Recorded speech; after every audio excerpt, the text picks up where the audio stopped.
Solve करते हैं जे main का क्वेश्चन बेस्ड ऑन वर्क पर energy.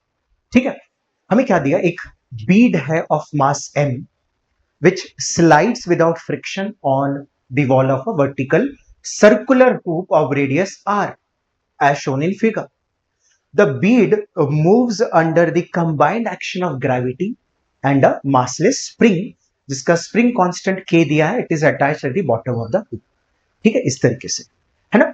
The equilibrium length of the spring is r. If the bead is released from the top of the hoop with negligible या फिर zero initial speed, velocity of the bead हमसे पूछ रहा है when the length of the spring becomes r would be। ठीक है, ये हमें ऑप्शन दिया। तो ये इनिशियल स्टेट था, इसका इक्विलिब्रियम लेंथ है, नेचुरल लेंथ r है, अभी 2r है, मतलब ये एक्सटेंडेड था, इसमें कुछ पोटेंशियल एनर्जी है। इसको हमने जब रिलीज किया तो इनिशियल वेलोसिटी 0 था, फिर ये कहीं पे ऐसे आया, यहां पे हमसे स्पीड मांग रहा है, ये v मांग रहा है। ठीक है, जब उसका लेंथ, इक्विलिब्रियम लेंथ, स्प्रिंग का लेंथ कितना है r। ठीक है, तो लगाएंगे क्या, कंजर्वेशन ऑफ मैकेनिकल एनर्जी। बाकी कोई तो हमारे पास और फोर्सेस है ही नहीं, non conservative forces, pseudo forces वगैरह कुछ भी नहीं है, तो simply mechanical energy will be conserve. जो इनिशियल पोटेंशियल एनर्जी था प्लस काइनेटिक एनर्जी था, that will be equal to final potential plus final kinetic. ये इनिशियल पॉइंट, ये final point. Initially kinetic energy 0, क्योंकि देखो यहां पे इनिशियल वेलोसिटी क्या दिया, 0। ठीक है, पोटेंशियल में अगर हम मान ले किसी चीज को रेफरेंस मान ले, लेट्स से कि मैं मान लू ये वाले पार्ट को मैं रेफरेंस मान लू, ये जो हाइट है ना, इसी को मैं रेफरेंस मान लू, तो ये कितना ऊपर है। ठीक है, इसके लिए थोड़ा सा ज्योमेट्री देखेंगे कि जब ये इस स्टेट में आएगा ना, तो ये हमारा क्या है, r। ठीक है, और ध्यान से देखो क्या रहेगा कि ये हमारा r है, ये वाला देखो ये हमारा r है, ये भी हमारा r है, मतलब यहां पे जो रहेगा ये भी r है, और इसको मैं अगर ज्वाइन करूं तो ये भी r होगा, तो ये इक्विलेटरल बन रहा है ट्राइंगल, तो ये 60 डिग्री होगा।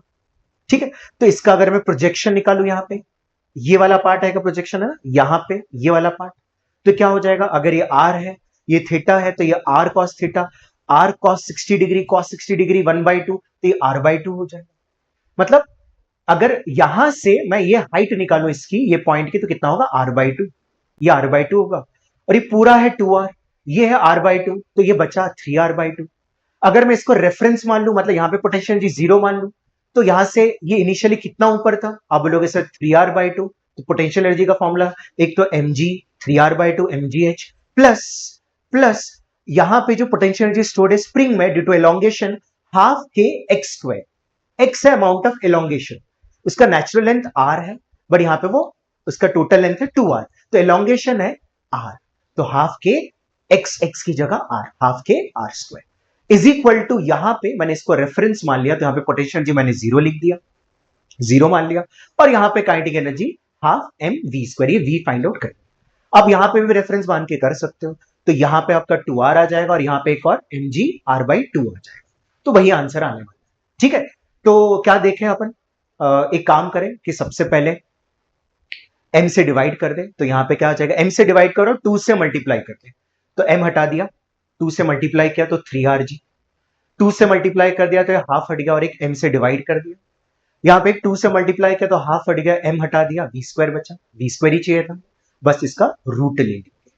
तो अगर ध्यान से देखो तो ऑप्शन 4 मैच कर रहा है, so we can say option 4 is the right answer.